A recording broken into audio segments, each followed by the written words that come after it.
Once again welcome back to my YouTube channel easy civil with Salman. दोस्तों, मेरे एक दोस्त का कमेंट आया था कि सर जो जल जीवन मिशन होता है इसके अंदर हमें क्या क्या चीज़ें बनवानी पड़ती हैं, क्या क्या काम कराना पड़ता है और क्या क्या मशीन्स जो लगती हैं इस प्रोजेक्ट में वो क्या क्या हैं।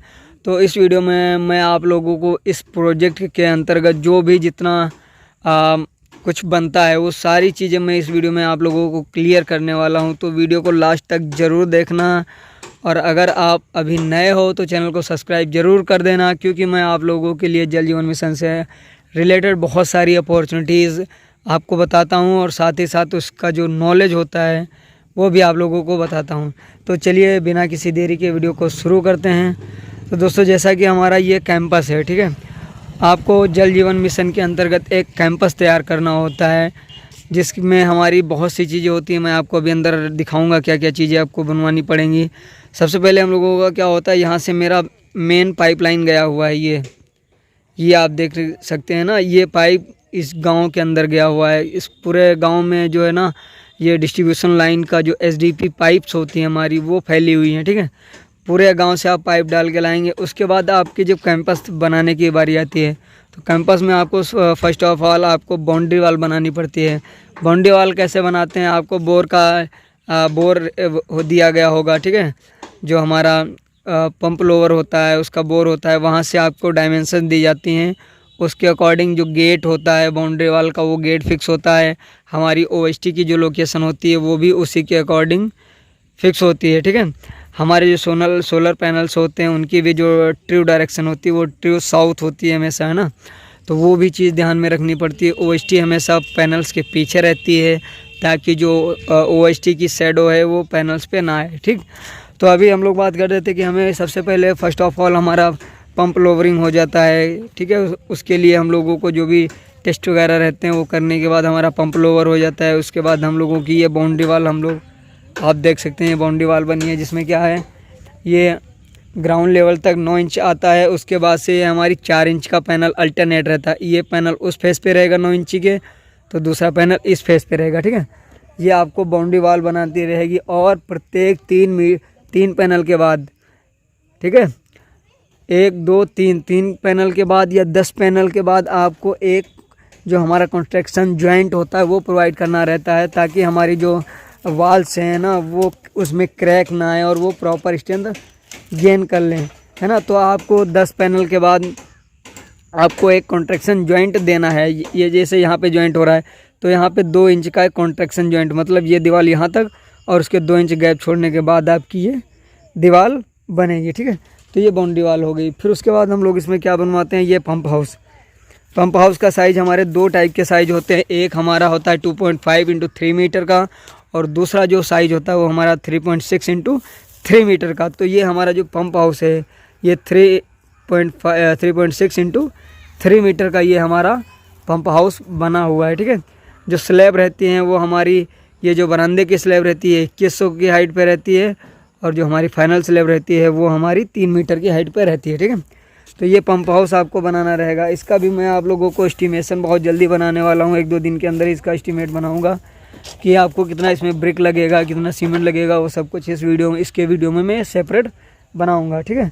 पंप हाउस बनने के बाद हमारी बात आती है ओवरहेड वाटर टैंक की। तो ये हमारा ओएसटी दिया गया है।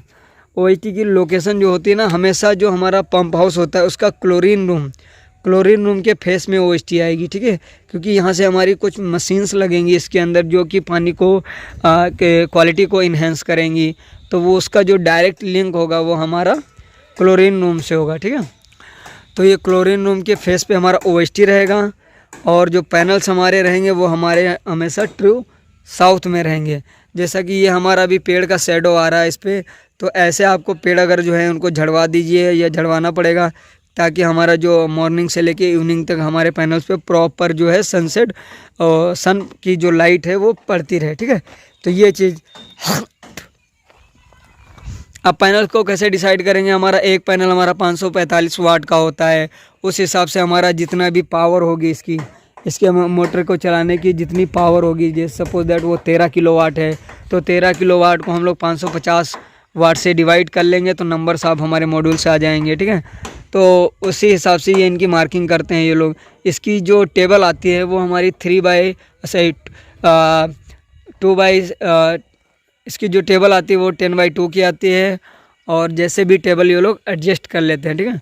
वो पूरा इलेक्ट्रिक वर्क है, तो उस पर हम लोगों को ध्यान नहीं देना है। फिर ये हमारा ओवरहेड वाटर टैंक में इसकी सबसे पहले हम लोग क्या करते हैं, SBC रिपोर्ट आती है, सॉइल बेरिंग कैपेसिटी रिपोर्ट आने के बाद हम लोग उसी हिसाब से इसकी इक्वेशन करा के और OST को हम लोग बनवा देते हैं, ठीक है। तो हमारा ये OST हो गया। फिर उसके बाद हमारा ये पंप हाउस हो गया, सोलर पैनल्स हो गए, बाउंड्री वाल हो गई, इतनी चीज़ें बन गई। उसके बाद हम लोग क्या बनवाते हैं इसमें, उसके बाद हमारा ये ऐसा कुछ फाउंडेशन बनेगा ना, इसको हम लोग DG फाउंडेशन बोलते हैं। इसके ऊपर हमारा जो DG होगा, तो इसके ऊपर हमारा DG सेट हो जाएगा। ये हमारा DG फाउंडेशन है, इसकी भी ड्राइंग अलग अलग आती हैं। उसके बाद हमारा जो अगला जो कंपोनेंट होता है वो हमारा होता है रिचार्ज पिट, है ना। इसको सोक पिट भी कहते हैं, ये रिचार्ज पिट भी है। पूरे कैंपस से पानी इसके अंदर आएगा और ग्राउंड में एब्जॉर्ब हो जाएगा। तो अगला कंपोनेंट हमारा होता है ड्रेन भी क्या करता है, पूरे कैंपस के जो पानी होता है उसको हमारा रिचार्ज पिट तक पहुंचाता है। साथ ही साथ इसमें एक बाईपास चैम्बर भी दिया जाता है। इसके लिए हमारी एक बाईपास लाइन होती है, जिससे कि हमारा कभी ओवरफ्लो होता है ना, तो बाईपास चैम्बर होते हुए ये पानी ड्रेन आउट होके हमारा रिचार्ज पिट तक जाता है। तो ये सारे हमारे कंपोनेंट्स होते हैं जो कि हमारे एक जल जीवन मिशन के प्रोजेक्ट में बनाए जाते हैं, ठीक है। तो उसके साथ साथ हमारा उसके बाद मेन गेट कॉलम होता है। गेट कॉलम फिक्स हो जाते हैं, उसका मैं अभी इस साइड पे हमारे गेट कॉलम बनाए नहीं गए हैं, इस वजह से मैं आप लोगों को नहीं दिखा रहा हूँ। नेक्स्ट वीडियो में आप लोगों को गेट कॉलम भी दिखा दूंगा कि कैसे गेट कॉलम बनते हैं, ठीक है। तो ये सारी चीज़ें होती हैं आप लोगों को एक जल जीवन मिशन के अंतर्गत बनानी रहती हैं। तो मिलते हैं अगले वीडियो में, तब तक के लिए thank you so much for watching.